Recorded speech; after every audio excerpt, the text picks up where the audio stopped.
Bienvenidos a todos y a todas.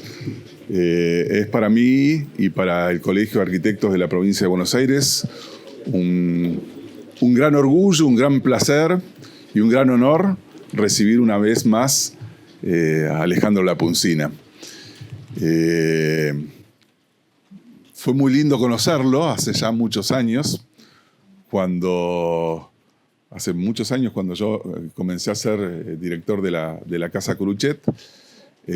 Uno de los objetivos que me propuse fue encontrarme con la persona que había escrito en ese momento el único y que había sido el primer libro que se había publicado íntegramente sobre la casa.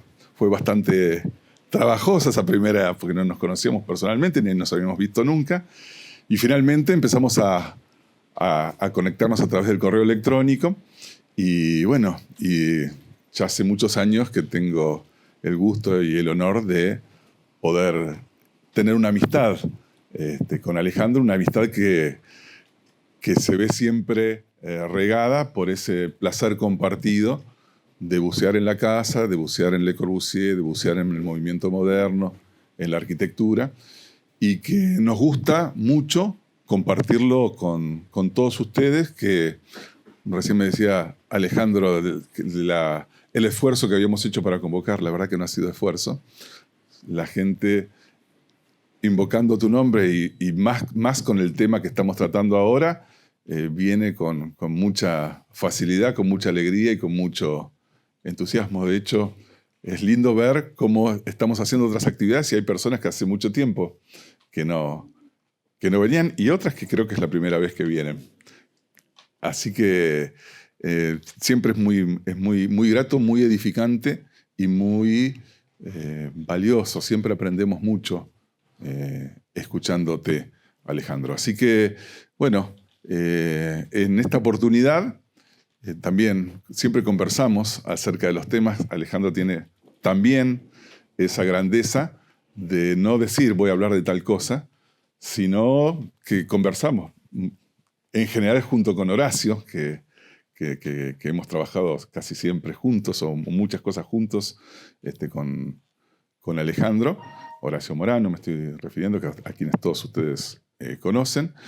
Y bueno, y esta vez surgió casi naturalmente y sin tener que ni siquiera debatirlo ni pensar el reciente viaje que ha hecho Alejandro a la India, particularmente a Chandigarh, pero también a Ahmedabad, que son las dos ciudades donde Le Corbusier hizo obra en la India. Obviamente que la obra de Le Corbusier tiene dos atractivos, por lo menos para mí, principales en la India. Una es su escala, ¿no?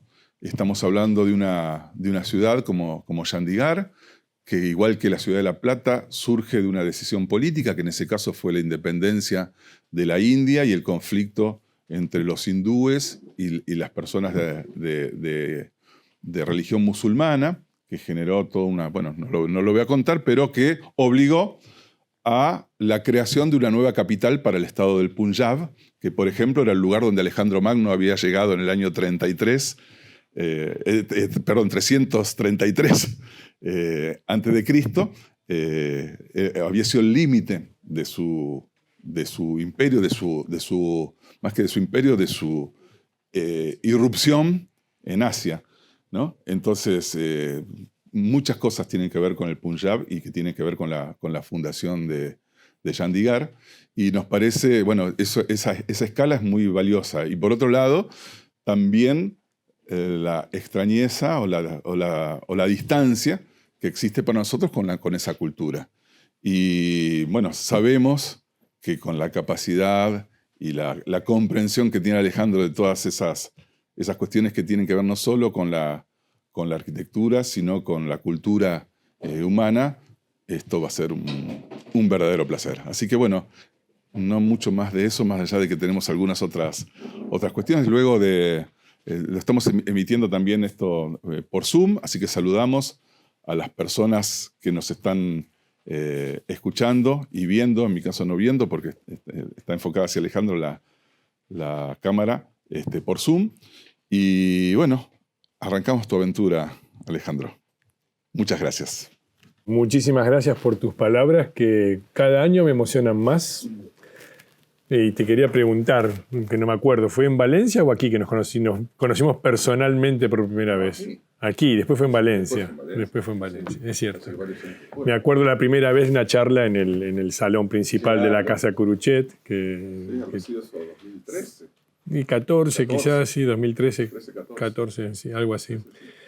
Y yo recuerdo aquel momento, perdón que estoy así por ahí, mirar para los dos lados, aquel momento como uno de los momentos más gratos, porque después de haber escrito el libro sobre la Casa Curuchet, muchos años después, volver y hablar de la casa dentro de la casa, gracias a la invitación de Julio, es uno de los momentos que no voy a olvidar nunca, porque no sabía si mostrar las fotos o hablar de las cosas que estaban al costado, ¿no? Que tenían mucho más valor. Para mí es un honor, esta amistad de hace muchos años, es un placer y un honor también de ser recibido año tras año por el Colegio de Arquitectos, y con el cual me une una amistad y una relación que seguramente perdurará. Y este año lo que dice Julio es verdad. Este año yo vengo todos los años por múltiples razones, o casi todos los años, y siempre estoy en contacto con Julio, casi siempre me acerco hasta La Plata. Y fue el comentario: Julio, si querés podemos hacer algo, pero la verdad este año estoy un poco apretado, no tengo tiempo de preparar cosas, he tenido un año muy complicado. Lo único que quizás te pueda proponer, si te interesa, porque realmente no lo sabía, es que hace un par de meses estuve en India y puedo contar un poco lo que fue esa experiencia. Y bueno, ahora aquí estamos, ¿no? Con este hermoso afiche que han preparado en el colegio sobre Le Corbusier en India, y del cual Karina, muchas gracias Karina, siempre hermosos los afiches.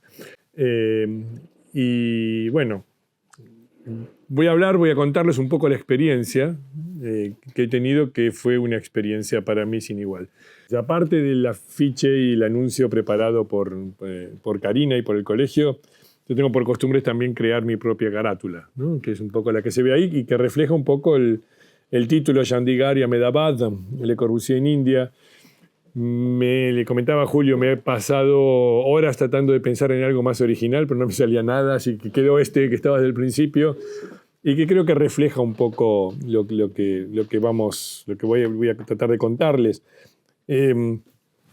La charla quiero hacer algunas explicaciones previas, tiene 7 secciones, 7 puntos, que algunos van a ir muy rápidos, y un comentario sobre las fotos. La mayoría de las fotos son fotos mías, no son fotos geniales, ¿no? Fotos de Chandigarh, pero también hay otras de archivos, dibujos de Le Corbusier, de sus sketches, de sus bocetos, de la obra completa, de los archivos que sirven para ilustrar esto, y algunas imágenes que por deseo y por necesidad, y ya se van a ir enterando por qué, tuve que robar, digamos, o pedir prestadas a colegas, y también alguna que otra sale del internet o escaneada de libros. Y bueno, las razones las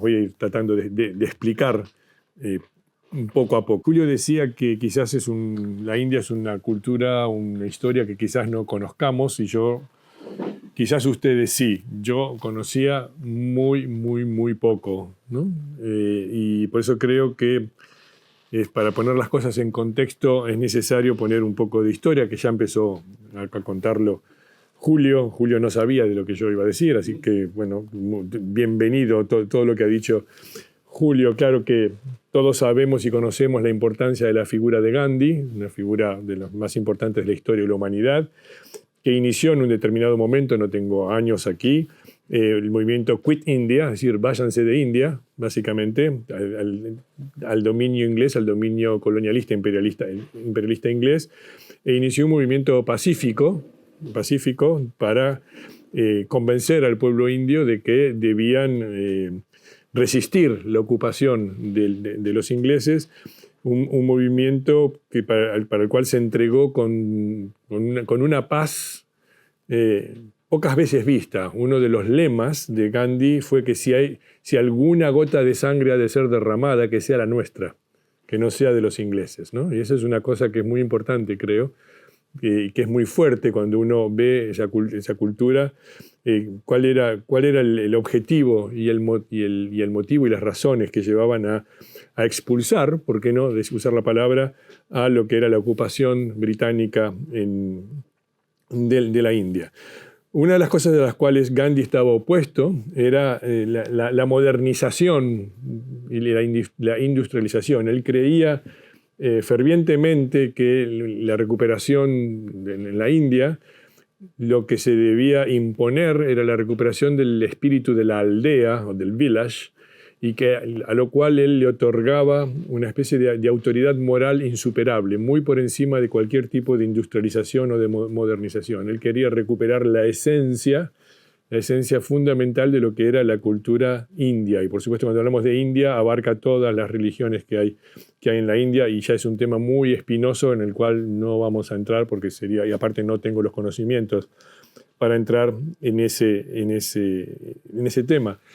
Por supuesto, simultáneamente hay un movimiento político que también busca lo mismo, la liberación del colonialismo, y una figura muy importante es Nehru, que eventualmente se convierte en el primer ministro, el primer gobernante de la India, que tiene una posición muy distinta a la de Gandhi. Él promueve una modernización y una industrialización de la India. Él creía que era la única forma de promover la creación de un Estado democrático moderno en la India. O sea que tenemos dos figuras que están aquí en esta imagen, que son pioneros o fundamentales para el proceso de independencia de la India, con una visión muy distinta. Y creo que esto es importante porque espero poder comentar, no convencer, que Le Corbusier logra interpretar a ambos, ¿no? En lo que es la producción de los edificios y la generación de la ciudad. Para entender un poquito lo que pasaba, India todo este movimiento en el año 1947 finalmente se declara o se genera, después de un largo proceso, la independencia de la India. El territorio dominado por los británicos era muy amplio, ocupaba todo este sector, que era las distintas partes de lo que era el imperialismo, el colonialismo británico en la India. Y lo que se llega a un acuerdo dentro de todo este proceso es de la separación de Pakistán de la India. Pakistán era un estado musulmán, ¿no? Con una población musulmana dominante, y los ingleses crean el estado de Pakistán, o sea, lo que es la partición de la India, para evitar el dominio de los hindúes, de religión hindú, por encima de todas las otras religiones, que es bastante notorio, y sobre todo con los musulmanes tenían una gran, llamémosle rivalidad, que no es la palabra adecuada. Toda esta zona estaba ocupada fundamentalmente por gente de profesión musulmana, pero también otras zonas de lo que eran los territorios de la India, con lo cual lo que hacen los ingleses es crear un estado adscripto a la religión musulmana, que es el estado de Pakistán, en el cual que termina acogiendo a las culturas musulmanes. Pero claro, como estaban en dos lugares distintos, se crean dos estados, Pakistán del oeste y Pakistán del este, en el momento de la separación. Mucho más tarde, en el año 71, los dos Pakistanes terminan separándose y el estado de Bangladesh se convierte en un estado independiente de Pakistán. Esto para poner un poco, pero es mucho más tardío el contexto. Aquellos que tenemos una cierta edad seguramente nos acordamos de aquel famoso concierto de Bangladesh con Bob Dylan, George Harrison, Eric Clapton y todos aquellos, que es precisamente en el año 1970, poco después de la separación de los Beatles, que hacen, esto es totalmente anecdótico, ¿no? Pero que tiene que ver con aquel momento tan importante que era la creación del Estado de Bangladesh. Lo que sucede con la partición de Pakistán es que el Estado del norte de la India, el Punjab, como bien decía Julio, la capital, que era Lahore, queda dentro de lo que es la frontera pakistaní o el territorio pakistaní. Acá había un sector un poco en disputa, con lo cual la parte norte, acá vemos a Delhi y New Delhi, la capital del imperio, creada por el imperio inglés. Antes la capital estaba en otros sectores, Calcuta era una de las ciudades más importantes. Los ingleses establecen la capital en Delhi y la parte norte del estado del Punjab se queda sin capital. Entonces es lo que ahí es donde se decide la creación de una ciudad nueva para resolver el problema de que la capital del estado norte, del Punjab indio, haya quedado al lado pakistaní y que se creara una capital del estado del Punjab dentro del estado de India. Pero esto fue un proceso muy, muy doloroso porque la población estaba mezclada y esto generó la obligación la necesidad de migraciones enormes, de enormes cantidades de gente que querían ir de un lado al otro, ¿no? Que querían estar de un lado al otro. A los musulmanes que estaban en la parte norte de la India se les dieron 73 días para abandonar India y dirigirse a Pakistán, a lo que era Pakistán. Si no, ya quedaban, llamémosle, atrapados. Este proceso migratorio en el cual se ve la gente con sus animales, con sus posesiones, habían tenido que dejar todo atrás, tanto de un lado como del otro, tuvieron que irse de la zona pakistaní a la zona india, de la zona india a la zona pakistaní, gente que tuvo que abandonar absolutamente todo y empezar de nuevo una nueva vida. Y Chandigarh era una posibilidad para generar algo nuevo para toda esta gente que había tenido que emigrar. La ciudad de Chandigarh existe gracias a una decisión que toma Nehru de crear esta capital.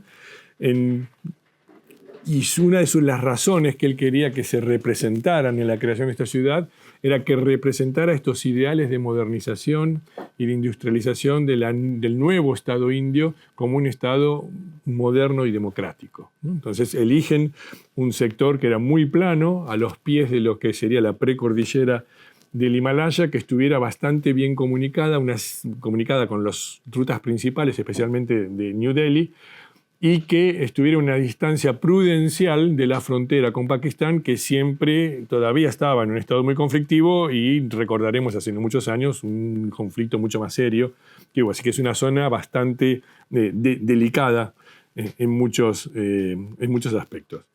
El nombre de la ciudad, Chandigarh, lo decide Nehru en homenaje o siguiendo el nombre Chandi, que es la diosa del poder en la religión hindú. Entonces, la segunda sección, que creo que es quizás una de las más interesantes, es la que está dedicada a la ciudad.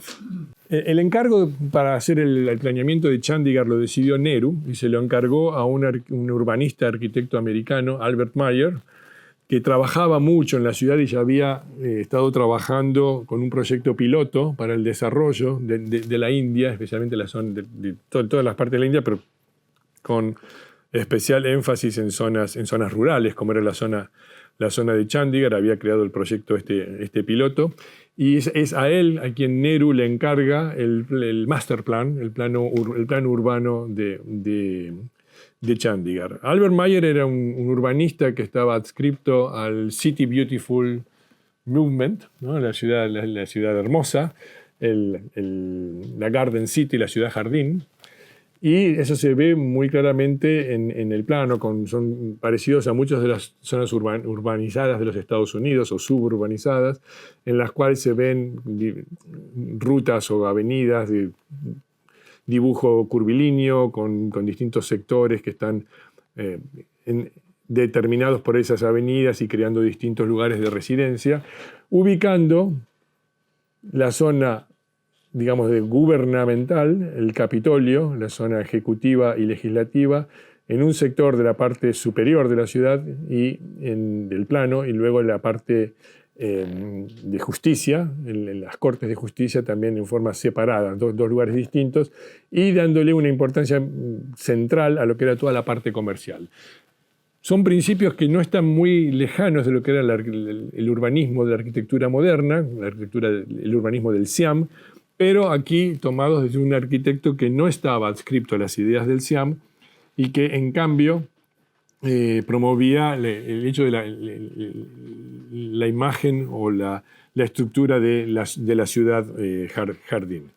Para diseñar los edificios de la ciudad, Nehru decide contratar a otro arquitecto americano de origen polaco que se llamaba Matthew Nowicki, que ya había trabajado con Le Corbusier en el atelier de la Rue de Sèvres años antes, un arquitecto que era profesor de la Universidad de North Carolina y que trabajaba y que había construido algunos edificios ya en la Universidad de North Carolina, una arquitectura vigorosa, funcionalista, de claros rasgos modernos, dándole mucha importancia a los materiales y a la estructura. A mí me recuerda mucho en mi universidad, la Universidad de Illinois, trabajaban en aquellos mismos años Harrison y Abramovich, que son arquitectos también muy conocidos, que tenían un lenguaje arquitectónico quizás similar, ¿no? Dándole una gran importancia a la estructura. Son los que diseñaron el Lincoln Center en Nueva York, y Harrison hizo el edificio de las Naciones Unidas, supuestamente atribuido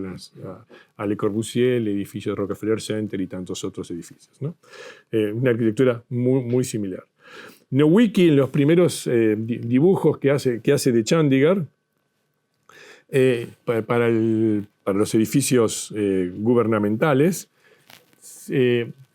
solo hay unos pocos dibujos, que son estos, en el cual él imagina un centro gubernamental que está definido por un perímetro con una gran columnata de planta libre y crea un anillo cerrado en el cual se erigen todos los edificios del Palacio Legislativo y del Palacio Ejecutivo. Este sería el elemento del Parlamento que sobresale como un elemento figurativo, como algo que tiene un cierto simbolismo a los pies de la cordillera que se eleva por detrás y que es accesible por una rampa monumental desde lo que serían los sectores de habitación que veíamos en el plano anterior. Resulta que este esquema tiene este esquema del patio, del gran recinto con patios abiertos, tiene una gran similitud con lo que fue el diseño de Lutyens, que fue el arquitecto que diseñó el master plan y los edificios de New Delhi, cuando el gobierno británico decide establecer la capital de su imperio colonialista en la ciudad aledaño a la ciudad de Delhi. Entonces crean un nuevo distrito enorme llamado New Delhi y Lutyens es el que hace todos los edificios y tiene unas características que son muy similares o que Nowicki en cierta forma retoma al imaginar lo que hubieran sido los edificios del centro gubernamental, ¿no? Aparecen ciertos rasgos como las columnatas, todo tiene que ver mucho con el clima que veremos mucho más adelante y con la generación de patios, de espacios abiertos y de elementos también, porque no simbólicos o figurativos que aparecen por encima de lo que es ese perímetro de edificios. Resulta, no sé si todos saben la historia, pero resulta que Nowicki muere. Él era muy activo en los países africanos y él muere en un accidente de avión sobrevolando Egipto. Entonces Nehru se queda sin el arquitecto para diseñar los edificios del Parlamento, los edificios simbólicos y más importantes de la ciudad, y decide él mismo, el primer ministro, contactar a Jane Drew y Maxwell Fry, quienes también habían trabajado con Le Corbusier, para pedirles que se ocupen ellos de tomar el rol que tenía Nowicki dentro del plan de Albert Mayer. Maxwell Fry y Jane Drew estaban también muy activos en la zona, en los países de África, y estaban muy involucrados en encontrar soluciones dentro de la arquitectura moderna para climas húmedos y climas secos. Y se habían especializado en eso, habían construido ya algunos edificios importantes en África. Esta escuela es una de las obras más importantes de ellos a finales de los años 40.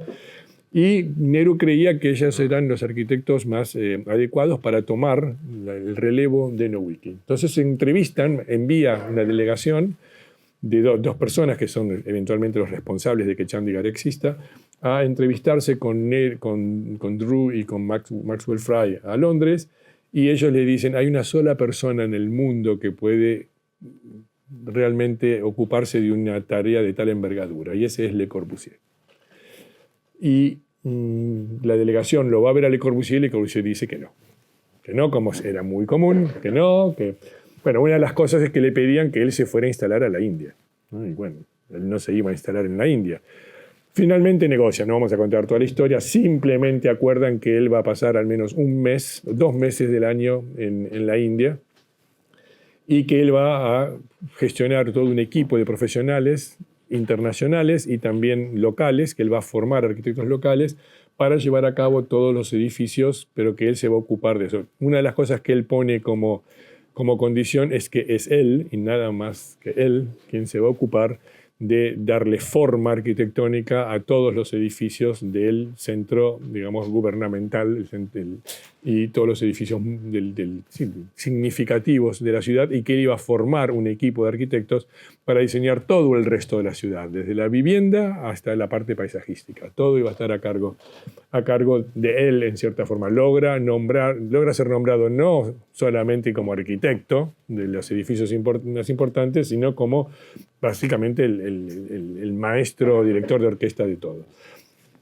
Y al encontrarse con empezar a trabajar, deciden, si bien Albert Mayer estaba vivo y no se había muerto con Nowicki y el plan seguía presente y supuestamente Le Corbusier tenía que trabajar dentro del plan de Albert Mayer, la exuberancia y la fuerza de la personalidad de Le Corbusier y de sus ideas hicieron que rápidamente Albert Mayer quedara totalmente eclipsado, y Le Corbusier rearma el plan de Mayer respetando algunas cosas, respetando en ciertos aspectos la idea de una ciudad jardín, una ciudad que es muy verde, que está muy ajardinada, manteniendo el centro gubernamental más o menos en la misma zona donde lo había determinado Albert Mayer, manteniendo la centralidad de un sector comercial, pero rectificando lo que es la geometría de la ciudad radicalmente.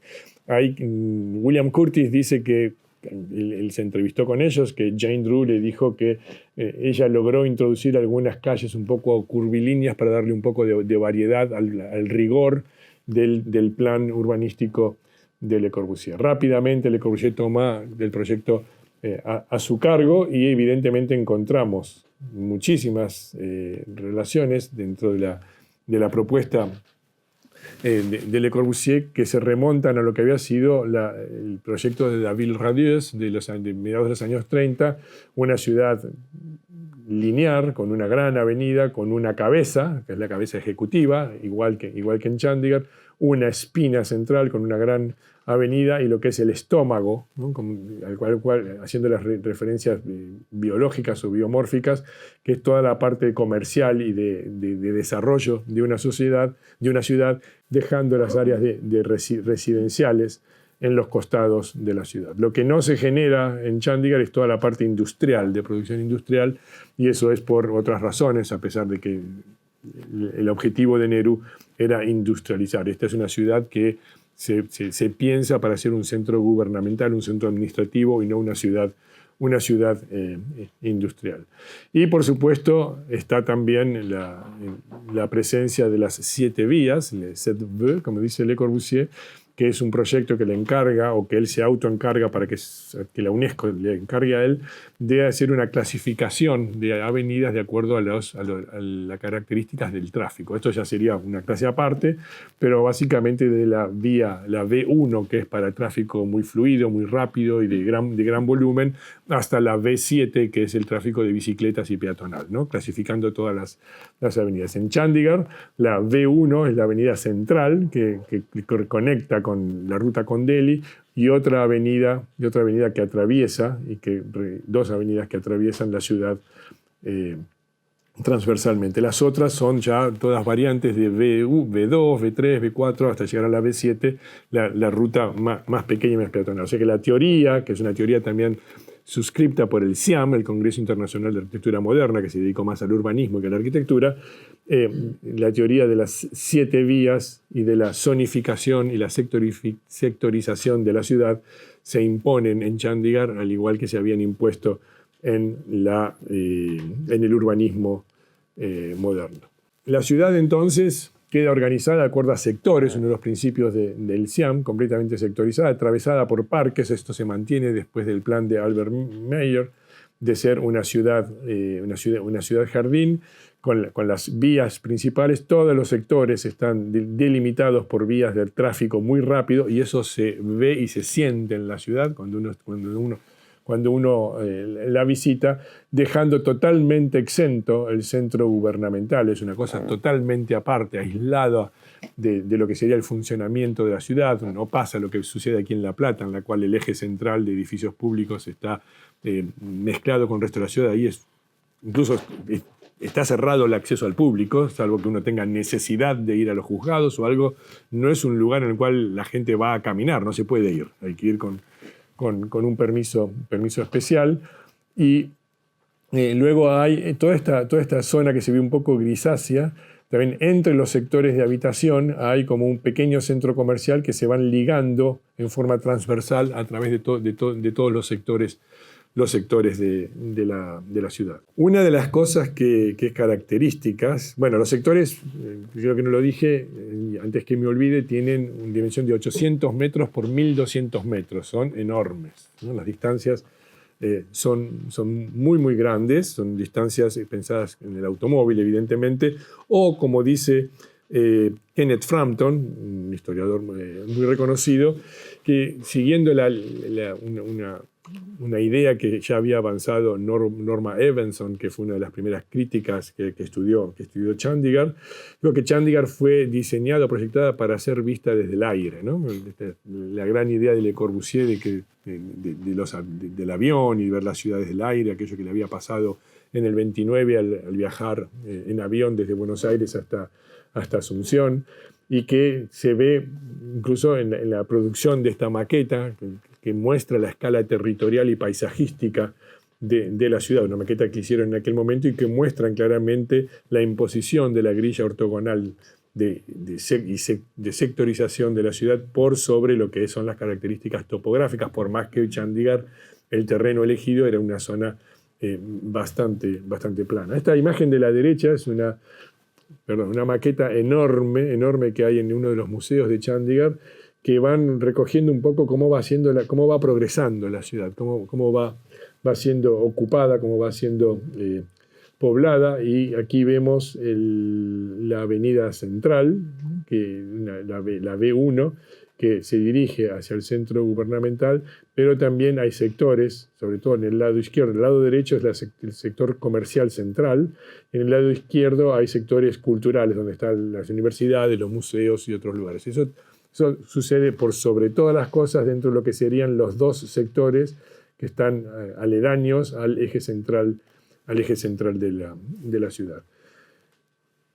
Todo esto se ve desde el coche, porque se puede caminar, pero no son tan grandes las distancias y tan grandes las dimensiones que es muy difícil percibir la ciudad de esa forma. Una cosa que yo no sabía y que me sorprendió, y lo hablaba el otro día con Julio, es que para poder construir Chandigarh se tuvieron que desplazar un gran volumen de gente.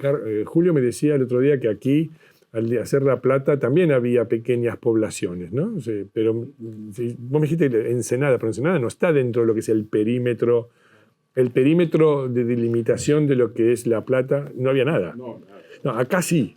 Acá había aldeas que tuvieron que ser desplazadas y que de hecho generó mucho conflicto y mucha resistencia por parte de los pobladores de esas aldeas, a tal punto que Le Corbusier intervino en forma personal. Esas son historias que me han contado allí.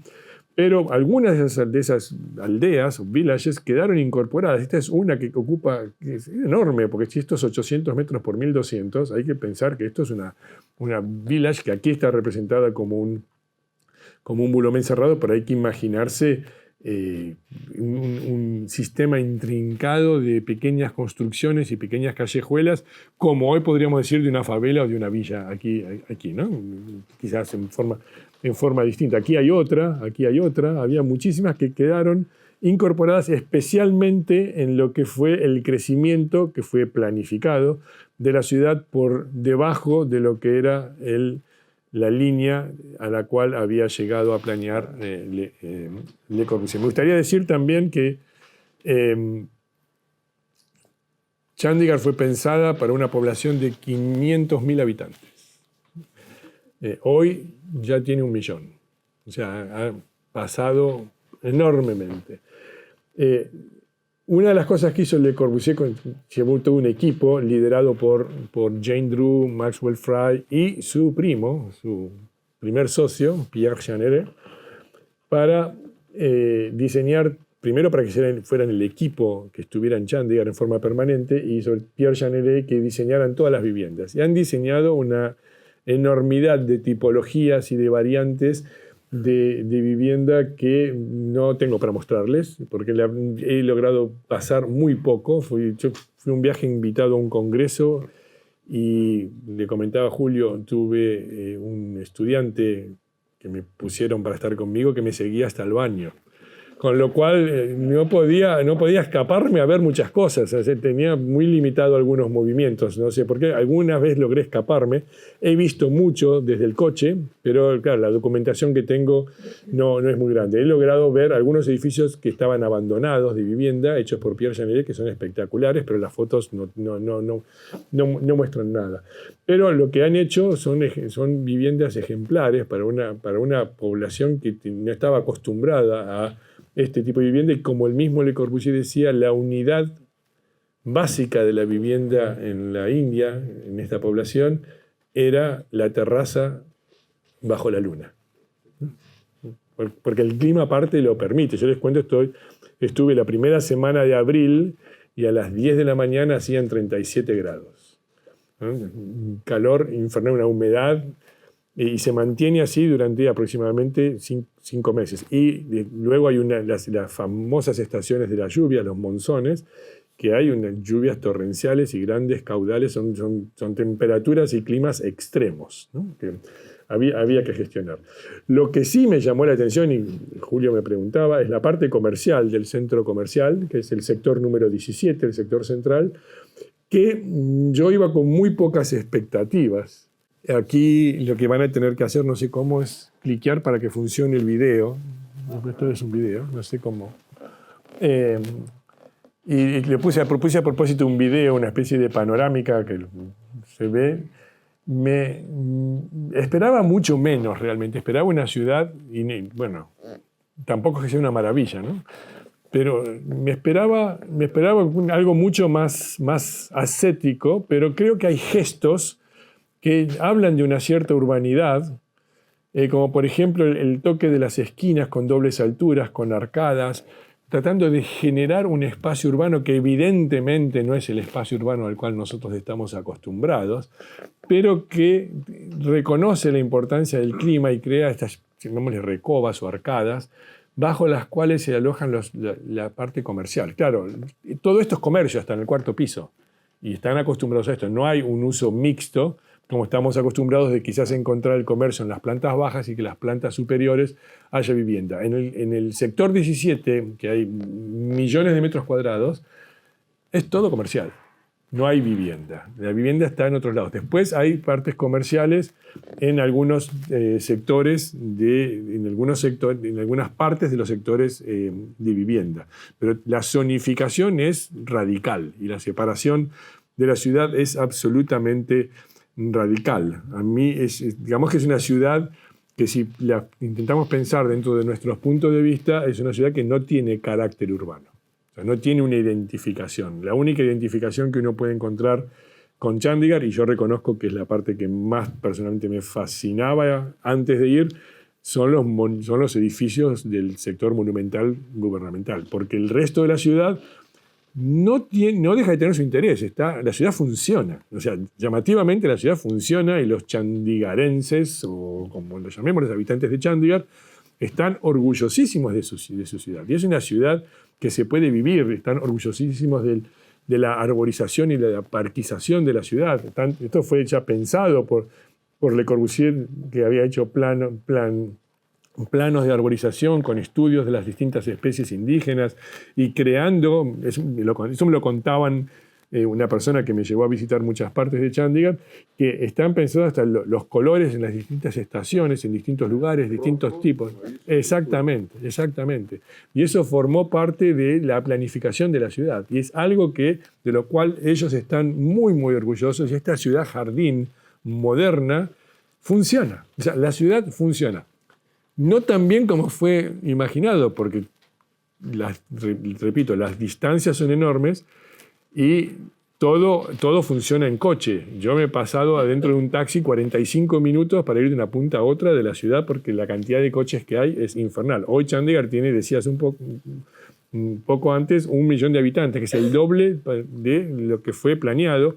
Y la aglomeración urbana que hay alrededor de Chandigarh, que se convirtió en una ciudad muy prestigiosa dentro de la India, tiene 3 millones de personas, que en la India es una ciudad entre tantas, ¿no? Por eso. No, un pueblo no. Pero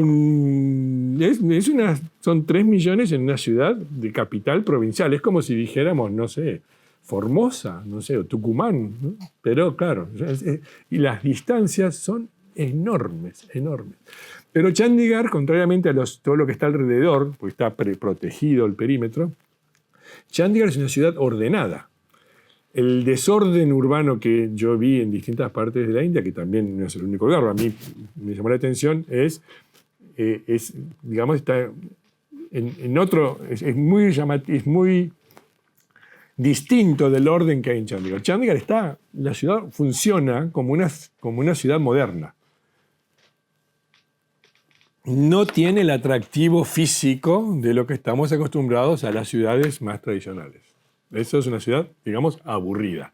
Pero las viviendas, los hoteles, las zonas culturales funcionan y funcionan muy bien, al punto tal que la gente está muy, muy, muy, muy contenta. Y esta foto, que estando aquí me pareció inevitable, ¿no? Inevitable ver más o menos a la misma altura, ver La Plata, ¿no? Con su perímetro, y hoy me decían que La Plata tiene 900.000 personas, el último censo. Completo, no el casco. Completo. No el casco. No el casco, completo. Bueno, el casco, este es el perímetro de La Plata y más o menos a la misma altura. O sea, acá tenemos, bueno, la casa Cruchet, el eje central, no hace falta que se los diga, y aquí está el Capitolio, el eje central, y la ciudad, se pueden ver los sectores, las grandes avenidas, ¿no? Y este sería el límite de lo que es planificado de Chandigarh. El primer plan de Chandigarh llega hasta aquí, donde llega en la vida de Le Corbusier, y esto ya estaba planificado como crecimiento 2 sectores más. Más allá ya son expansiones posteriores donde las reglas urbanas, la codificación urbana no alcanza y ya ha explotado.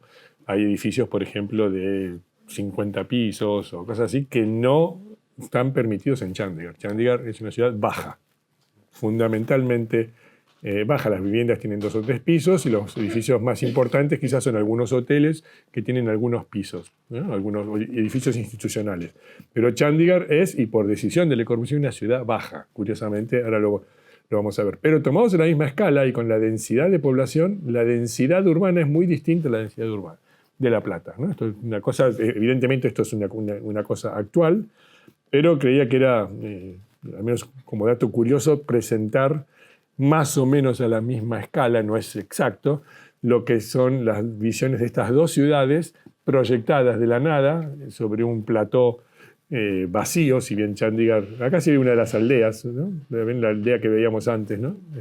Que es mucho más densa, casi tan densa como la ciudad de La Plata. Ver esta comparación, ¿no? con estas especies de ríos verdes o de zonas de parquización y elementos que la atraviesan transversalmente con zonas comerciales y zonas parquizadas. La ciudad, repito, funciona. A uno le puede gustar más o le puede gustar menos. Yo no elegiría Chandigarh como una ciudad en la cual quiero vivir, porque no es el tipo de ciudad que me agrada. Pero la gente de Chandigarh está muy, muy, muy orgullosa de su ciudad y lo que tiene para ofrecer. Y aparte es muy cosmopolita, muy, muy cosmopolita. Bueno, el Capitolio, que es una de las cosas que más me interesaba. Intentaré ir más rápido ahora porque ya veo que vamos por la tercera recién y ya hace rato que estamos aquí. El Capitolio es la pieza más importante de toda la ciudad y donde están los edificios más importantes. Ocupa un gran sector, es el sector número 1 de toda la ciudad, y está compuesto por los edificios gubernamentales. Edificios que están todos dispuestos en forma aislada, en contraposición de lo que había sido el plan que Nowicki había imaginado como de crear una cierta perímetro definido en el cual aparecían todos los edificios dentro de ciertos patios. En el proyecto de Nowicki eran solo la parte legislativa y ejecutiva, la parte de justicia estaba completamente separada. En el caso del Capitolio, proyectado por Le Corbusier, todos los poderes están en lo que sería más tarde en Brasilia, ¿no? Que se hace la plaza de los 3 poderes, ¿no? Todos en forma organizada. En los primeros proyectos, o sea, los edificios encuentran su ubicación muy rápidamente: el Palacio del Parlamento, el Palacio de Justicia y en el centro la casa del Gobernador. Y el edificio de los ministerios, lo que él llama el Secretariat, que en su primera versión aparece como una torre, como si fuera la torre del rascacielos de Argelia, un edificio de mucha altura, pero rápidamente Le Corbusier se da cuenta que eso va a disminuir el valor monumental y figurativo de lo que son los edificios más importantes. Acá se ve la torre, se ve como un rascacielos, un edificio en altura, y decide muy rápidamente acostar el edificio del Secretariat y ponerlo en un sentido horizontal. O sea, la torre la inclina y la pone de lado. Y esto, y sobre todo si hay estudiantes aquí, el valor del proceso de diseño de un personaje como Le Corbusier, que se pregunta constantemente qué está bien y qué está mal. Y aquí se pregunta, ¿no habrá que ponerlo de costado? ¿No habrá que ponerlo atravesado si lo ponemos en una dirección, en otra? Y hay docenas de dibujos en los cuales él explora una cosa u otra. Finalmente se decide por poner el edificio en forma transversal por detrás de lo que sería el Palacio Legislativo, y mucho después aparece este corte que a mí me parece hermoso, que corta toda la ciudad en una distancia desde el Palacio de Justicia hasta el Secretariat de aproximadamente 600 metros, o sea, es un corte enorme de una gran plaza gubernamental en el cual se ve la secuencia de los edificios del Secretariat, que funciona como una especie de telón de fondo de todo el complejo, el Palacio Legislativo, la casa del gobernador, delante otra estructura, la famosa mano abierta, y el Palacio de Justicia. Aquí se ve la planta. La planta ya ha sido señalado más de una vez, vamos a ir muy rápido con esto, la planta del Capitolio tiene ciertas características que recuerdan uno de los proyectos frustrados de Le Corbusier en los años 20, el Mundanium, o la Ciudad Mundial en Ginebra, en la cual había imaginado un complejo de edificios simbólicos que podían ser como una capital mundial, que estaba compuesto por una serie de edificios aislados. Y esto se vuelve a aparecer, este complejo, en cierta forma con proporciones muy parecidas, ¿no? Con una especie de paisajismo por detrás que intenta relacionarse con el paisaje. En un caso era el lago Le Mans, en el otro caso es la precordillera del Himalaya, pero tiene ciertas características incluso en las proporciones. A mí me parece también que, quizás extrapolando o tratando un poco de imaginación, que es como imaginar el edificio del Palacio de las Naciones,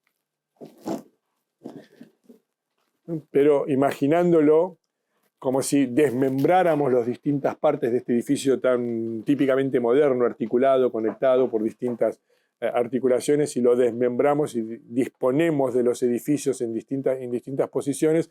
Y además, por ejemplo, la gran sala de actos de la Sociedad de las Naciones, imaginemos, porque lo sabemos que aquí está el edificio del Palacio Legislativo, que están encerradas dentro de ciertos perímetros que definen cada uno de esos espacios. Un poco esta costumbre de Le Corbusier de constantemente repreguntarse, revisitarse y ver las cosas que que había hecho antes y replanteárselas, transformándolas en forma permanente. El Palacio del Gobernador, o la Casa de Gobernación, es el único de todos los edificios del Centro Monumental que no se construye.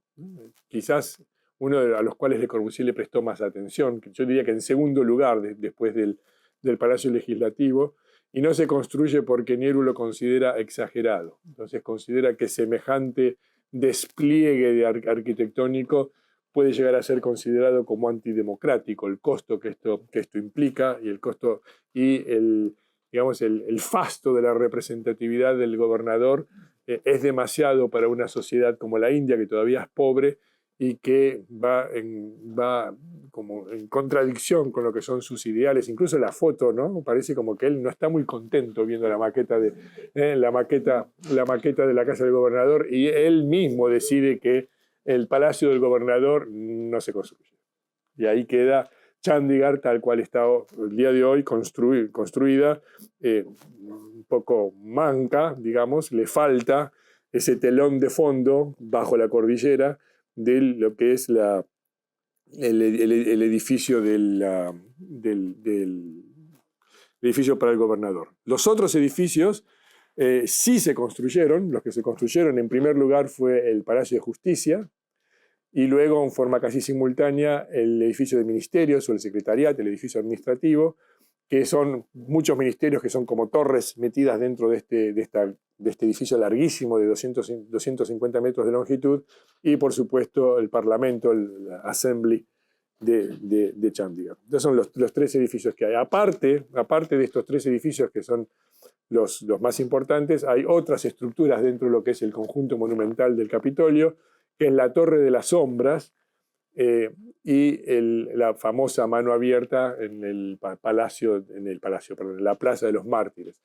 La Torre de las Sombras es una especie de negociación que él logra con Nehru de construir entre los dos edificios, el legislativo y el de justicia, cuando le dicen que no se va a construir el Palacio del Gobernador. Entonces se hace una especie de negociación y crea este monumento que, bueno, ahora después lo vamos a ver en otra forma. Aparte, por fuera de lo que es el sector número 1, que es los edificios gubernamentales, Le Corbusier proyecta algunos otros edificios, dos museos, ahí pongo solamente uno de ellos, que es quizás el más importante, el Museo de Gobierno y Galería de Arte, que es una reinterpretación de lo que había sido su Museo de Crecimiento Ilimitado, y que forma parte de una familia de proyectos para museos, como el Museo de Tokio y el Museo en Ahmedabad, que también vamos a ver en unas imágenes posteriores. Pero esto es lo muestro un poco más anecdótico. Es un edificio hermoso,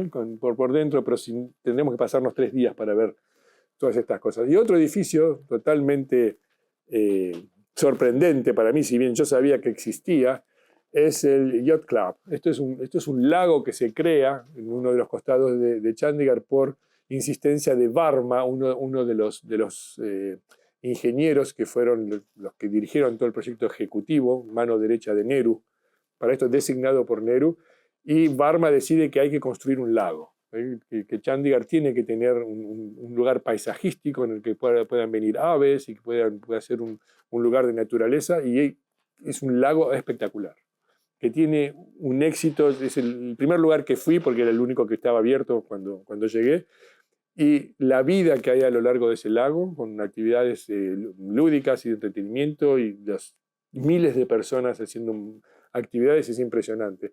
Y el edificio del Yacht Club, que es sorprendente porque no parece un edificio de Le Corbusier, porque es una grilla de columnas rectangulares totalmente simple, que dentro del cual hay una planta libre con un volumen vidriado, con partes curvilíneas, pero la forma en la cual se integra en este paisaje artificial y la forma en la cual se genera dos espacios, un espacio más administrativo, un espacio donde hay un bar típico de un yacht club, con mesas afuera, es un edificio de una simpleza, pero de una calidad arquitectónica que a mí me llamaron la atención. Yo lo conocía por fotos y sabía, me habían dicho, tenés que ir a ver el yacht club, y la verdad es que valió la pena porque es realmente no es un edificio de los más llamativos, pero es un edificio que que vale mucho la pena, especialmente por su relación con el paisaje y por lo que fue la creación de esto. Hay dos temas que quiero relacionar con el Capitolio, o para el cual me voy a servir del Capitolio para hablar, que son los temas quizás más de decisión arquitectónica de la ciudad y los que más llaman la atención. Uno tiene que ver con la materialidad, el clima y el lenguaje de arquitectura, que creo que es lo más importante, porque todo lo demás son partes funcionales, estructurales, pero aquí es donde empieza a salir, creo, la verdadera arquitectura, al menos de la forma en la cual yo la veo. Toda la ciudad está construida en hormigón y ya sabemos que en aquella época, entonces estamos hablando de principios de los años 50, cuando Le Corbusier empieza a involucrarse en Chandigarh, en ese mismo momento Le Corbusier, en el periodo de posguerra, está construyendo la unidad de habitación, que es cuando se genera el famoso término del brutalismo, ¿no? tan malentendido y tan a veces castigado, esta palabra brutalismo que tiene una connotación quizás tan negativa, cuando en realidad en la forma en la cual Le Corbusier lo pensó no tiene nada que ver con eso, ¿no? El brutalismo surge, ¿por qué?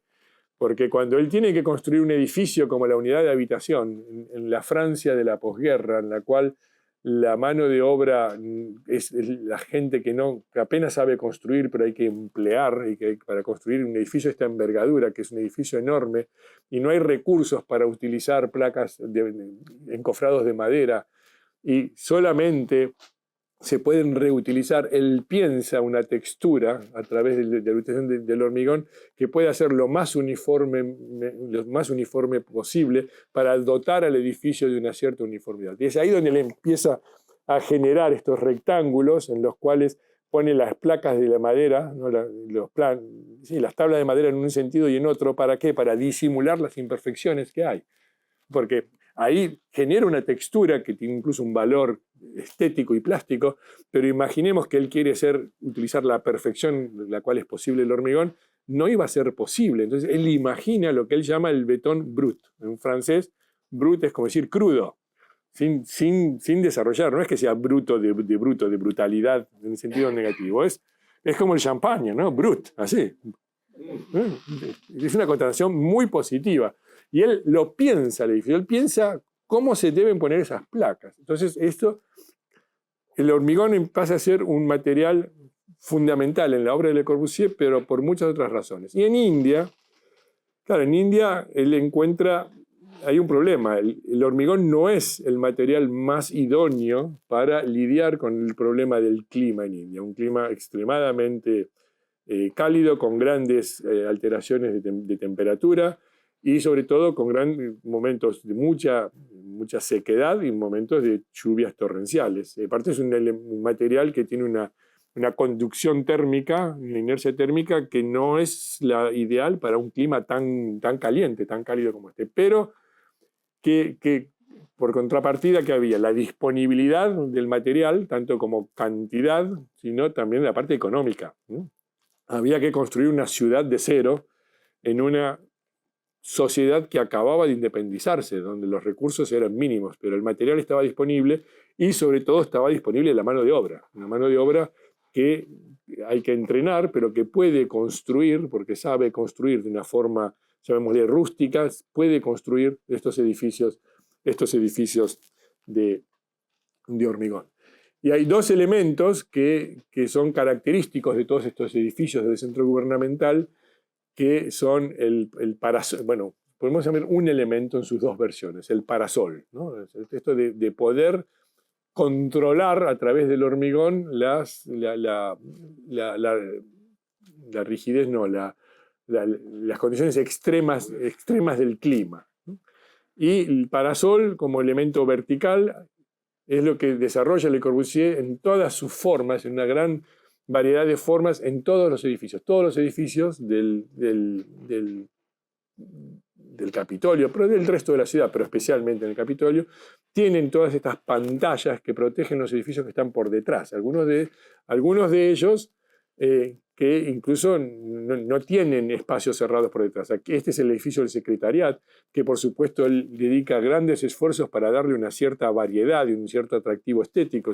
Repito lo que dije antes, es un edificio de 250 metros de largo, con muchos, como si fueran varias torres dentro de ellos, con ministerios independientes, dentro de esta gran extensión y genera esta pantalla que intenta darle un cierto ritmo y una cierta variedad a un edificio de semejantes dimensiones. Esta pantalla que, como es característico en él, se ubica por delante de lo que es el edificio en sí mismo, ¿no? Como un elemento protector, lo podemos ver a unos pocos metros de aquí en los Brie Soleil de la Casa Cruchet. Pero en otros, como en el Palacio de Justicia, no protegen un espacio cerrado, simplemente son pantallas que permiten la circulación del aire, permiten el enfriamiento del aire, y por detrás son espacios abiertos, no a la intemperie, porque evidentemente están cubiertos, pero donde circula el aire libremente y donde se pueden generar ciertas corrientes de aire que pueden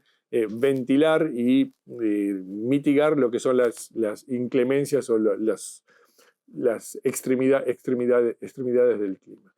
Y la Torre de las Sombras, que es este edificio, es una especie de que logra hacer construir a cambio de que se cancele la construcción del Palacio del Gobernador. Es una especie de manifiesto, como de demostración de precisamente de lo que es el Brie Soleil o el parasol como una pantalla y un elemento de reposo dentro de lo que es la extensión que hay entre un palacio y el otro, que son de 400 metros, un elemento de reposo frente a lo que es el sol, que realmente es abrasador cuando uno se desplaza de un lugar a otro. Pero estos pabellones, tiene algo que ver también con lo que existe en otros complejos de la India. Le Corbusier era un gran observador y cuando viajó por la India observó lo que eran las tradiciones y las culturas de la India, lo que eran los edificios que había, y los edificios que hay en Delhi y en Simla y en Agra, en los cuales que son edificios de conjuntos arquitectónicos del periodo mogul, que es uno de los periodos más ricos. Él ve estos pabellones que están dispuestos en grandes extensiones de complejos que son, en algunos casos son como cementerios, tumbas, ¿no?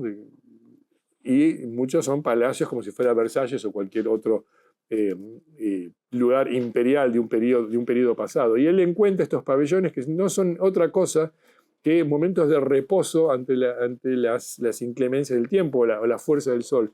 Y él piensa la Torre de las Sombras también como un momento de reposo entre lo que es la distancia en que hay entre uno de los palacios y otros. Y genera los elementos arquitectónicos, él mira los elementos arquitectónicos como pantallas que existen para generar espacios sombreados, e incluso los aleros que tienen capas delgadas para poder extenderse lo más posible al mismo tiempo que hacen elementos delgados. Y en cierta forma, bueno, y después aparecen como unas chimeneas, ¿no? A través de los cuales se ventila, ¿no? Todo este espacio, a pesar de ser un espacio abierto, y él en cierta forma recupera esos elementos. Claro, ustedes pueden pensar, está un poco forzado lo que estás diciendo, ¿no? Y sí, seguramente sí, pero bueno, él tenía una capacidad de abstracción y de reinterpretación muy grande, y creo que, bueno, no soy yo el que dice esto, no lo estoy inventando, ya fue dicho por otros historiadores. Creo que estos elementos tienen que ver con lo que ha sido siempre esa capacidad que tenía él para observar y aprender de las distintas culturas, sobre todo cuando tenía que actuar en contextos como este. Hablaba del parasol como elemento vertical, el famoso Brie Soleil, pero por supuesto el más importante en este clima es el parasol como elemento sombrilla, que aparece también en todos los edificios del centro gubernamental desde el primer momento. Todos los edificios aparecen como un gran techo que cubre algo que pasa por dentro, ¿no? Como si fuera un gran paraguas. Desde el primer momento ya vemos los primeros gestos del Palacio del Gobernador. Aquí vemos el Palacio de Justicia como un gran techo debajo del cual se alza los distintos juzgados. Después toma otra forma distinta. Aquí vemos los primeros bocetos para aquel edificio. Y el edificio del Palacio Legislativo, en el cual aparece un volumen central, dentro del cual está el Parlamento, la Cámara Baja, la Cámara Alta en un piso superior, que no están proyectándose por arriba, dentro de un espacio bajo un techo que es un paraguas, una sombrilla, protegidos por dos grandes pantallas delanteras que son los brisoles. Estos son los primeros bocetos que hace Le Corbusier y que publica en su obra completa. Por supuesto, esto evoluciona y esto no era nuevo. El techo sombrilla aparece por primera vez en la Villa Bezot de Cartago en 1927, la primera vez que Le Corbusier tiene que proyectar un edificio para un sitio, una ubicación en el cual el clima y la incidencia del sol es tan fuerte y crea este paraguas, esta sombrilla, debajo del cual se alzan las distintas funciones de la casa. En pleno proceso de proyecto de Chandigarh, él está todavía involucrado con el plan piloto de Bogotá y viajando de Bogotá, no recuerdo qué ciudad, creo que a Medellín. Él ve un edificio de características similares en las montañas, un edificio que está protegido por un gran paraguas, y él escribe confirmación de la idea, al mismo tiempo en el cual él está pensando en los edificios de Chandigarh y lo recoge esto en sus cuadernos, en sus famosos cuadernos de dibujo. Una rápida descripción de lo que son estas distintas sombrillas. Vemos que el Palacio de Justicia finalmente es una gran caja, o sea, es un techo paraguas, ¿no? O sombrilla, pero con los lados laterales ciegos, debajo del cual se elevan las distintas cortes. En el extremo es la Corte Suprema, luego la entrada principal y las distintas cortes, los distintos juzgados.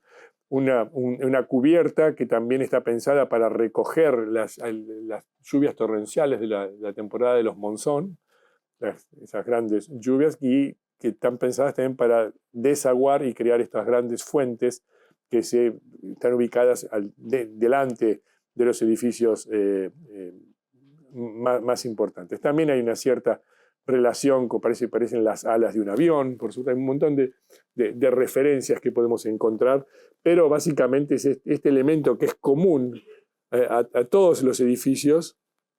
Aquí vemos esta sombrilla con estos arcos enormes y que se cierra debajo del cual hay un edificio que en muchos aspectos no tiene protección, no hay muros de vidrio, aquí está todo totalmente abierto.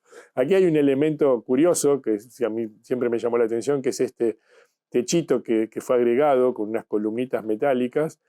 ¿Por qué? Porque Le Corbusier se da cuenta en una visita, porque este fue el primer edificio que construyeron, que la gente que iba a los juzgados no ingresaba al edificio, tenía que esperar fuera, bajo el sol, para ingresar en los juzgados. Y son cientos de personas ahí formando fila. Entonces él decide que eso no puede ser, pues totalmente inhumano, porque aparte el hormigón irradiando calor por todos lados, y sí hay vidrio detrás de esto. Entonces hace poner esta especie de protección, que es como si fuera una parada de colectivos, ¿no? Donde hay banquitos y la gente espera al exterior para, una vez que es llamada dentro de los juzgados. Eso tiene que ver con lo que es la cultura, algo que él quizás no estaba al tanto. El otro edificio, el edificio del gobernador, con este gran paraguas, sombrilla, que aparte es un teatro al aire libre, ¿no? Que se separa, crea también un espacio intermedio para separar lo que es la parte ejecutiva, la parte de oficinas, lo que sería la residencia del gobernador. Repito, este no se construyó, un edificio que podría haber sido maravilloso, imponente dentro de lo que es el conjunto, pero nuevamente vemos ese techo sombrilla, y lo mismo pasa en el edificio del Parlamento. Esta es una versión intermedia entre lo que era el primero, que se veía que no surgían, no atravesaban la cubierta los dos palacios, la Cámara Baja y la Cámara Alta, estaban por debajo de lo que era el paraguas. Eventualmente, y ahora lo vamos a ver más tarde, estos dos volúmenes atraviesan esa cubierta, pero la idea del paraguas se sigue manteniendo, sostenidas por estas esbeltas columnas con capiteles casi egipcios, diría yo, y es también un techo, un gran paraguas que cubre un volumen que podría ser muy oscuro, porque claro, no está abierto a la iluminación, porque está por detrás de estas grandes pantallas que son los parasoles verticales que protegen el volumen. Esta es una versión intermedia en la cual este techo, que es el acceso monumental, está puesto en una posición más alta y que él eventualmente revisa y que se pone, lo trae mucho más abajo, sostenido por estas columnas. Y el interior, que es un espacio maravilloso, ¿no? Se ve que acá es donde toma real calibre esta idea del paraguas. El paraguas existe, sostenido por él, y la luz ingresa por lugares que uno casi no puede identificar. No son fotos mías. Para poder acceder a este espacio, virtualmente nos han desnudado o despojado de todo, revisado los bolsillos, ni cámara, ni teléfono, ni cuaderno, ni lápiz, nada. No se podía sacar nada. Y estas fotos las he encontrado, las conocía, pero que muestran lo que es la calidad de este espacio y por dónde entra la luz, que no se puede identificar, pero entra por los intersticios, ¿no? que quedan entre lo que es el techo paraguas y estos aleros, que son las partes de los volúmenes laterales que protegen, ¿no? que abrazan todo el edificio. Es un espacio, yo recuerdo cuando me di cuenta que no podía sacar fotos ni nada, pensé en una cosa que me pasó cuando tenía 19 años y que casualmente conté ayer. La primera vez, yo no sabía lo que era la arquitectura moderna, y un día había escuchado hablar del Banco de Londres, y un día estaba cerca del Banco de Londres e ingresé al Banco de Londres, y para mí fue una explosión de espacio y un dinamismo que todavía la recuerdo, lo tengo grabada en mi retina, y cuando me sacaron todo, dije, a ver si puedo hacer eso, ¿no? Porque aquella vez que entré en el Banco de Londres no tenía ni cámara, ni dibujaba, ni nada, simplemente entré. A ver si puedo recuperar esa sensación de grabar en mis ojos y en mi memoria aquello que viví. Bueno, casi, pero la impresión es esta, es un espacio que no tiene tiempo, parece como ancestral, no diría prehistórico, no lo es, pero al mismo tiempo de toda la vida, como que está ahí desde siempre, ¿no?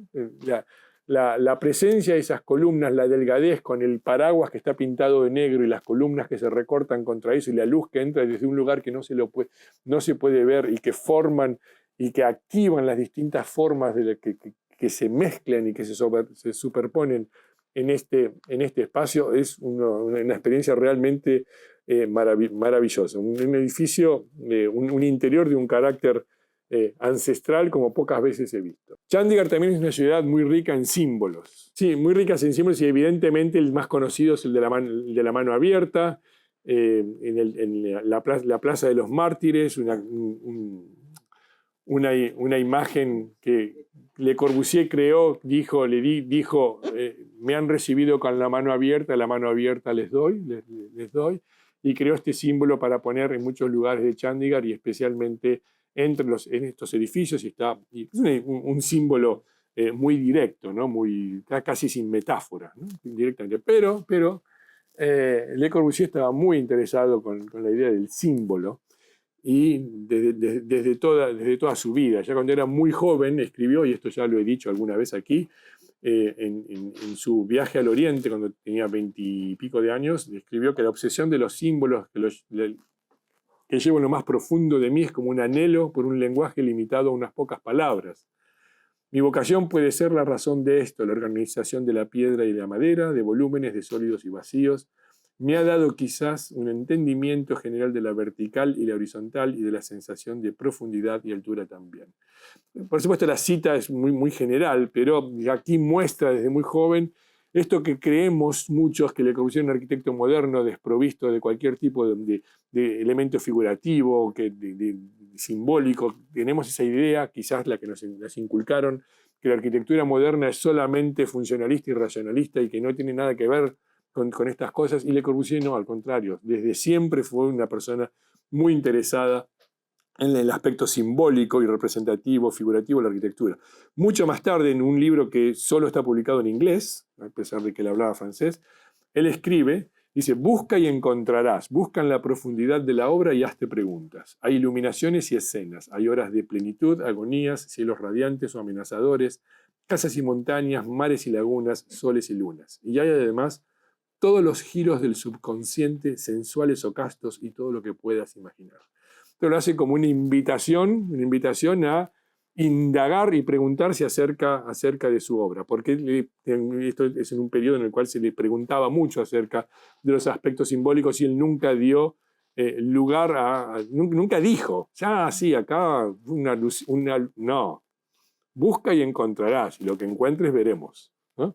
Pero todo esto tenía mucho que ver, y él estaba fascinado con todas estas cosas, y en la India encuentra un universo simbólico como pocas veces se había encontrado. Se fascina con la cultura y con la cultura local, con la cultura vernácula, las vacas y los toros que atraviesan las autopistas, todavía hoy los coches las esquivan con una destreza inimaginable, y él dibuja todas estas cosas y reaparecen en forma abstracta en toda su arquitectura, como en el pórtico, en el corte del pórtico que da acceso a la asamblea. Evidentemente acá se cruzó con lo que eran sus propios intereses dentro de su obra plástica. Él estaba muy interesado, siguiendo la estela de Picasso, por supuesto, que había mostrado su interés en las imágenes taurinas. Él pintó su serie de toros, de toro, años después, pero ya había empezado. Todo sucede al mismo momento y llenaba los dibujos de Chandigarh, los cuadernos de dibujos de imágenes de toros y de cosas que veía y de edificios, por supuesto, y imágenes abstractas de lo que son una imagen de cuernos, ¿no?, que podría representar un toro, aparecen en todos los edificios, a veces en forma muy suave, muy sutil, como en este elemento que da la entrada al Palacio de los Ministerios, a veces como esta especie de un elemento invertido en el paraguas del Palacio de Gobierno, y también haciendo una especie de breve excursos, la importancia que había tenido de visitar los complejos monumentales de otros periodos en la India, como la tumba de Humayun en Nueva Delhi, en las afueras de la que era la vieja Delhi, que es un complejo arquitectónico en el cual se suceden plataformas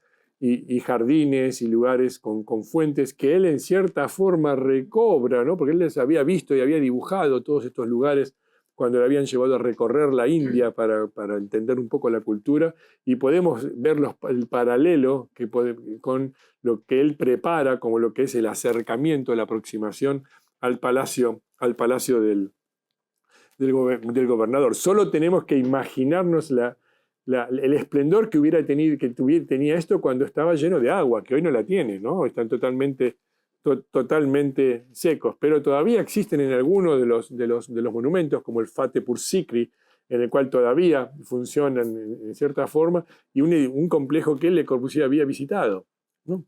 Y podemos imaginar estos edificios protegidos por columnatas, por lugares que generan sombras y que están protegidos por estas grandes fuentes, se accede por puentes, grandes fuentes que también recogían el agua de las lluvias torrenciales de los periodos de lluvia. Todo esto va siendo reinterpretado por Le Corbusier, o incluso el Diwan-i-Am en el Red Fort, que aparece como un volumen de una columnata, una arcada, que es un volumen vacío, tiene un muro al final, pero es un lugar de sombras, nada más. Es un edificio vacío con un techo en el cual suceden ciertas actividades relacionadas con lo religioso y la relación que puede tener con esta caja vacía dentro de la cual se alojan los juzgados. De todos los edificios, el que es más rico en elementos simbólicos es el Parlamento. Ya vimos que en las primeras versiones las cámaras no atravesaban la cubierta del paraguas, luego atraviesan. Hay una cosa un poco extraña aquí que luego resuelve hasta que finalmente la versión final aparecen estos dos elementos representativos, la torre del Parlamento, de la Cámara Baja, y el de la pirámide de la Cámara Alta. Esto lo había ya imaginado y había analizado en su propia cultura, en el Jura, viendo las casas rurales que tenían esta especie de chimeneas, y él empieza a imaginar. Claro, uno de los problemas que había en semejante extensión, no había forma de iluminar, iluminar naturalmente estos grandes volúmenes de las grandes cámaras, entonces era necesario perforar ese paraguas para poder iluminarlo. Y es viajando desde Chandigarh a Bombay, como él lo escribe, que él ve desde el avión, a Ahmedabad, que está en el camino, que él ve estas torres de enfriamiento, las dibuja, las torres de enfriamiento de centrales eléctricas, y aparece como elemento inspirador, disparador, de lo que va a ser la forma de esta energía legislativa que va a surgir como el elemento más figurativo, más representativo de la cámara baja que penetra y hace un corte para poder iluminar. Bueno, hay muchas más cosas que suceden y esta es la maqueta que se hace de lo que es esta especie de arco hiperbólico o volumen hiperbólico, que a mí hasta me recordó, al ver la maqueta, porque esto no se puede ver en la realidad, como se ve aquí, casi como si fueran las naves del Apolo, ¿no? Es un poco exagerado, parece una nave espacial con estas orejas que le salen para poder recibir las rampas que dirigen en forma ceremonial el acceso de los legisladores a la Cámara Alta, ¿no? Pero también, si esto tiene una base, llamémosle industrial, modernizante, que tiene que ver con el progreso, la imagen figurativa de la torre de enfriamiento, la energía esta, también el elemento típico de lo que es la cultura india, y que incluso está recogido en la bandera de la India, ¿no? De tal importancia, que es la rueda del carro rural, ¿no? Y en cierta forma vemos como estas imágenes empiezan a reaparecer dentro de este universo simbólico y de imágenes que empiezan a aparecer dentro de los elementos más representativos de estos edificios, del edificio del Palacio Legislativo. Y también otros edificios. Él imaginó la terraza del Palacio Legislativo como un teatro al aire libre con ciertas relaciones con el cosmos y con el universo que pudieran ser, en cierta forma, un instrumento de medición astrológica. La planta se gira con respecto a lo que es el perímetro para reconocer los 4 puntos cardinales y tiene perforaciones para que el Sol entre en determinados momentos del año en determinada forma, coincidiendo también con los periodos legislativos. Porque hay un gran trabajo de investigación para que esta torre, que no es solamente una forma de penetrar y traer luz cenital al interior, sino figure como un reloj astronómico tal como el Jantar Mantar, de los cuales hay varios en la India, uno de ellos en New Delhi, que él había visitado durante uno de sus viajes, ¿no? La vista de la pirámide que cubre la Cámara Alta, vamos a acelerar, el alero del Palacio Legislativo y esta imagen, digamos, final para la parte simbólica y la parte final de esto de Chandigarh, que es un edificio de una fuerza arquitectónica y de una claridad y de una fuerza arquitectónica que llega a niveles para mí poéticos. También trabajó en Ahmedabad y lo voy a hacer lo más rápido posible. Los pocos días de llegar a la India, él lo contacta desde Ahmedabad, una ciudad muy, muy próspera, capital de la industria textil de la India, y casualmente una ciudad en la cual se había industrializado muy rápidamente, pero también el lugar desde el cual Gandhi empezó su movimiento, ¿no? Entonces, una ciudad con ciertas contradicciones. Lo contratan para hacer algunos edificios, uno de ellos el edificio cultural del museo, que es imposible de visitar, en estado totalmente deplorable, con las partes de hormigón caídas en el piso, ocupada en este momento por una delegación militar. Bueno, otra historia, un edificio mellizo al de Chandigarh. También le encargan una casa, la familia Chimambai, una de las familias más influyentes de Ahmedabad, y él hace este proyecto de una casa en el cual reaparecen estos temas. Él tomó los proyectos de Ahmedabad como una especie de laboratorio de ideas formales y arquitectónicas para los edificios que eventualmente iba a ser en Chandigarh. Aquí ya aparecen los temas, los parasoles profundos y, por supuesto, los techos sombrilla, que en este caso son una serie de arcos. Y yo, al ver estos dibujos, me pregunto, ¿habrá habido algún tipo de relación, ¿no? Él estaba muy interesado en Amancio Williams, es sugestivamente muy contemporáneo, ¿no? El proyecto de los hospitales de Corrientes, y Williams le enviaba todo a Le Corbusier lo que hacía. Así que, bueno, de un lado al otro algo pasó, ¿no? No sabemos en qué dirección, pero las imágenes son demasiado sugestivas como para decir que esto es pura casualidad, ¿no? Pero bueno, avanzamos rápido. Finalmente la casa Chimambay no se construye.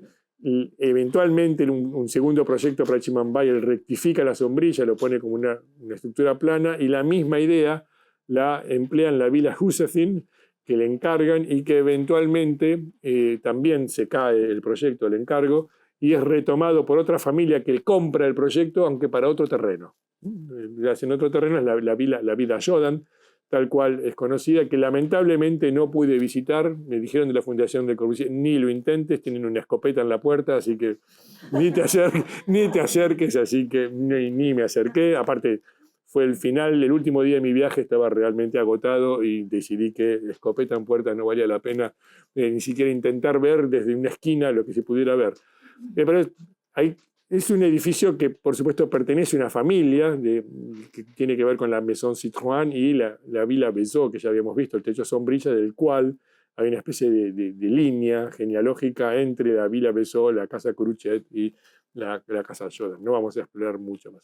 Pero más de una vez aquí, o online o en persona, hemos visto las dos grandes familias de proyectos de Le Corbusier, la casa Citroën y la Maison Monol, que son dos prototipos de los cuales derivan la mayor parte de sus obras, y también recibió el encargo para la Villa Sarabay.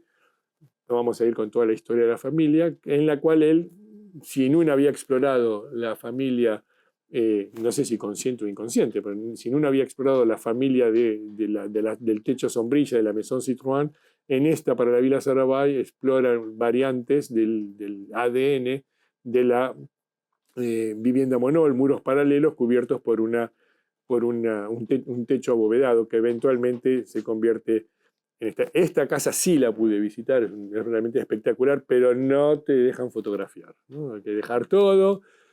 Se tarda 6 meses el permiso para conseguir que el dueño finalmente permita fotografiar. Bueno, no voy a contar, no vamos a perder tiempo en eso, pero lo que sí lo que sí quiero decir es que es una casa que me llamó la atención. Conocía, por supuesto, los dibujos, y es impresionante la casa porque es una nueva interpretación de la planta libre de Le Corbusier en una forma maravillosa, y creo que la forma en la cual interpreta el clima es fantástica, porque son estos grandes espacios que son totalmente exteriores, todo se abre. Entonces la casa es afuera y adentro al mismo tiempo. Claro que el clima lo permite. Incluso la parte superior de los arcos pivota sobre el centro y se puede generar todas circulaciones de aire. Y todo está, uno no encuentra, tiene que buscar dónde están los muros de cerramiento. Hay vidrios, por supuesto, pero también se pueden abrir, o sea que el clima permite que todo circule. Y lo que decía, es una nueva versión de la planta libre. No son pilotis, son muros de cierta longitud, pero que están dispuestos de cierta forma que el espacio y las distintas funciones fluyen de distintas formas. El edificio más importante es el del Milowners, que me gustaría poder tener más tiempo, pero no hay. Esto es el edificio de la Asociación de los Ricos Propietarios de la Industria Textil, y el primer proyecto es un proyecto que tiene características típicamente corbusieranas, pero a medida que su conocimiento de la India y su exploración de lo que son los elementos de la arquitectura evolucionan para crear esto que es así, tal cual, como se ve, una verdadera obra maestra. Yo digo hoy, y sin miedo a equivocarme, que es uno de los mejores edificios que he visitado en mi vida. Y así, tal cual, sentado delante de esta rampa, se lo escribí a varias personas, entre ellas a William Curtis, que es un historiador muy conocido. Tuve el privilegio de ser estudiante de él y que me ayudó mucho, porque él vivió en la India durante mucho tiempo, me ayudó mucho con este viaje. Y le escribí tal cual en castellano, le escribí William pedazo de edificio. Y después le expliqué lo que significaba, ¿no? Porque no había otras palabras para describirlo, ¿no?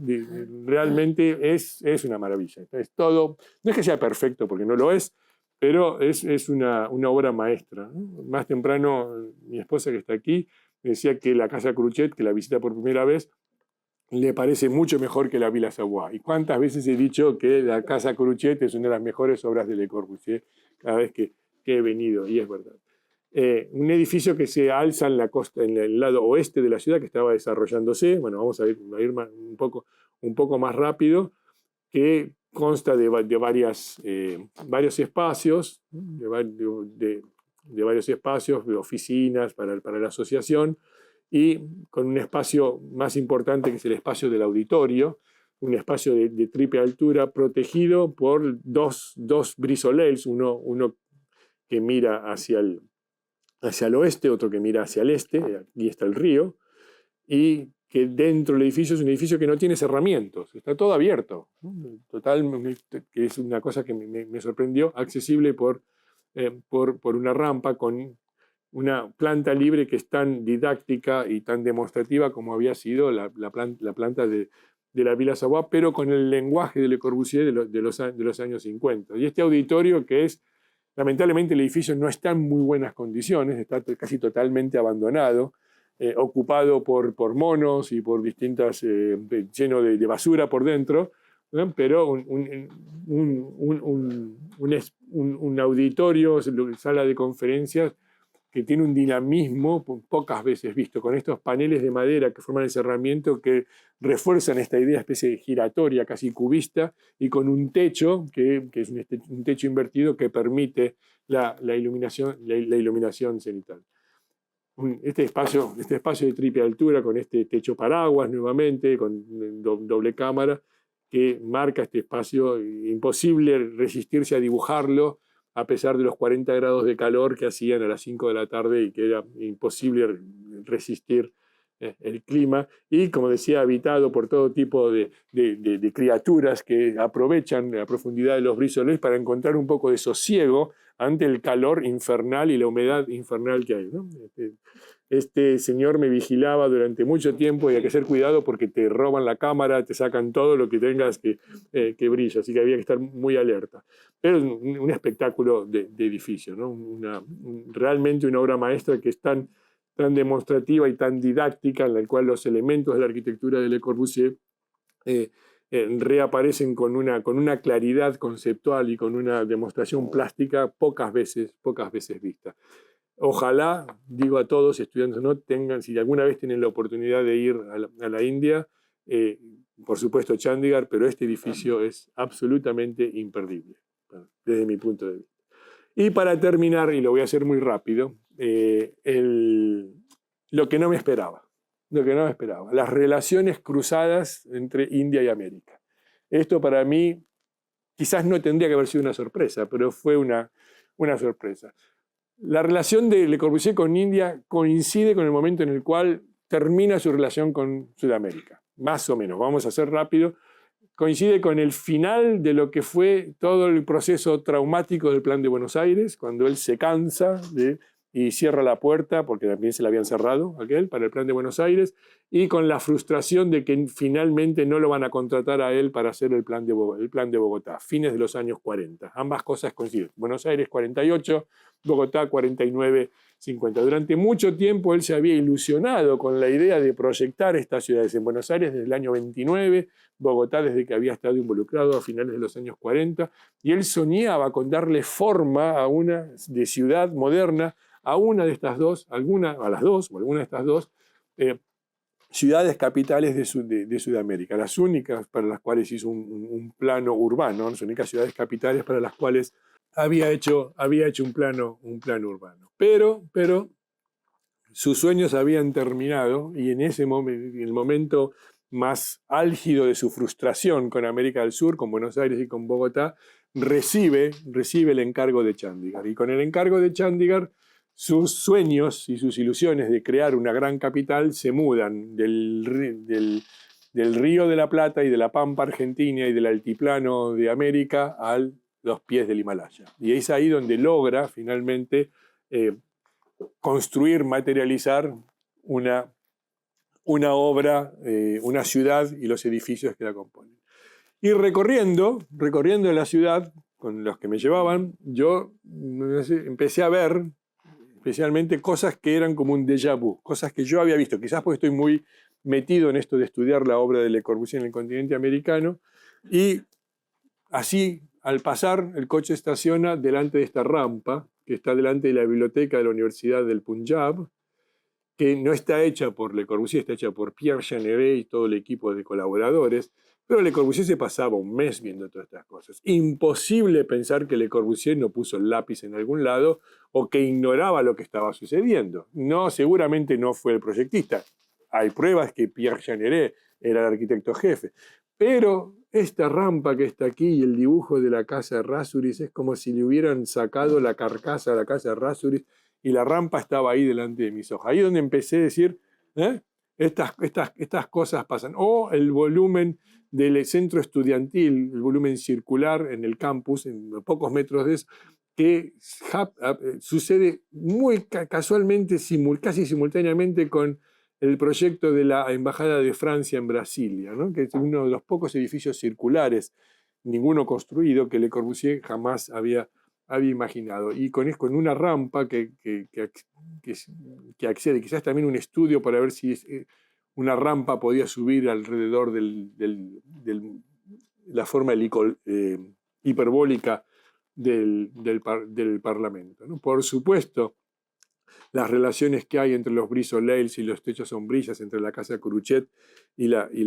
Villa Jordan, pero la relación más que evidente que hay entre el Mill Owners de Chandigarh de finales de los años 50 y el Carpenter Center de Harvard, en la Universidad de Harvard, en la cual la rampa penetra y atraviesa el edificio, de la misma forma que la rampa accede y es el elemento fundamental que accede al Mill Owners, y que son los mismos parasoles, a pesar que las condiciones climáticas no son exactamente las mismas, en el Carpenter Center y en el Mill Owners. Elementos de lenguaje arquitectónico que se repiten, cosas que ya se habían visto, o el haber visto y estado en este espacio del Carpenter Center, donde están las aulas de enseñanza de artes plásticas, y la planta baja del Mill Owners Association, en el cual están los mismos elementos, las mismas luces, las mismas sombras, quizás más mitigadas. Una sensación de constante de déjà vu. Yo esto ya lo había visto en algún lado, y apareció, o en el Mill Owners nuevamente hay un volumen exento que sobresale y que se convierte en una cafetería, y que me recordaba a la relación que tiene la Maison du Brésil, si bien está en París, un edificio para América, para un país de Sudamérica, que atraviesa por debajo para convertirse en este volumen que luego se alza para la residencia del director de la Maison du Brésil. O la casa Cruchet y el Mill Owners. Las relaciones que hay, la planta libre, la presencia de los parasoles, las pantallas, es como si los elementos distintivos del edificio, el pórtico, la escalera, la rampa, los distintos elementos, hubieran sido como retomados y reelaborados y reubicados con los mismos elementos que son los elementos distintivos de la casa Cruchet. El déjà vu aquí en la terraza, cuando tenemos la pantalla del Brise-Soleil, los pilotis, bueno, aquí la pantalla se refleja, aquí hay un vidrio por cuestiones obvias, aquí falta el vidrio, pero el espacio es conceptualmente el mismo. Es exactamente lo mismo. ¿Y por qué digo la relación con América? Porque en muchos aspectos no sucede con los otros edificios que está haciendo en otros destinos, en otras ubicaciones.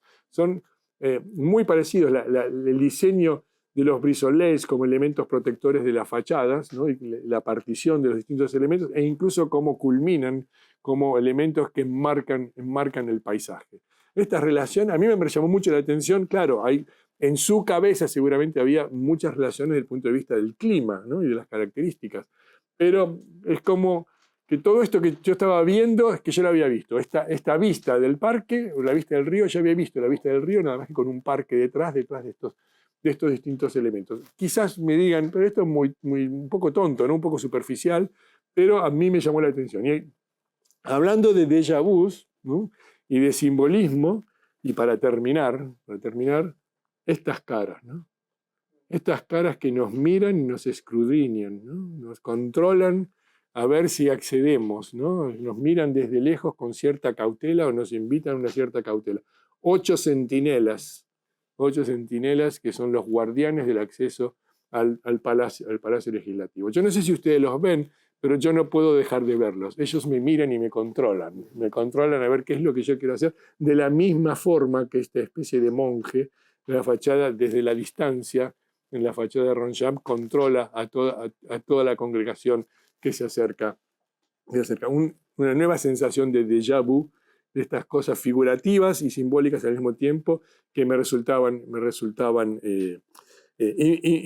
imposibles de recordar. Y esta es la última imagen, y me disculpo porque sé que me he extendido muchísimo, y les pido disculpas por eso, pero en síntesis fue una experiencia memorable, en el cual yo, si bien estaba, llamémosle, preparado, porque tenía un gran interés en ver estos edificios desde siempre, una experiencia maravillosa de una arquitectura que no tiene tiempo, no es de un momento particular, que excede lo temporal. Por supuesto, es una arquitectura de Estado, que eso también es importante.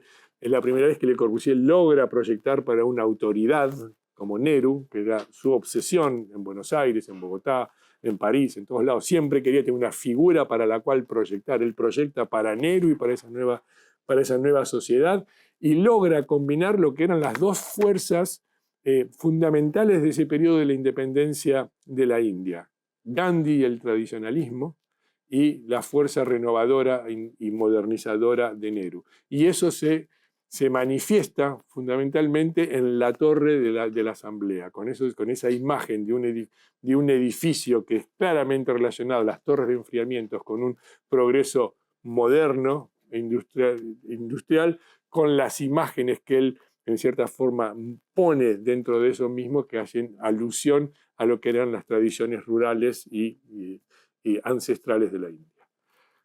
Muchas gracias por la paciencia. Si alguno tiene preguntas.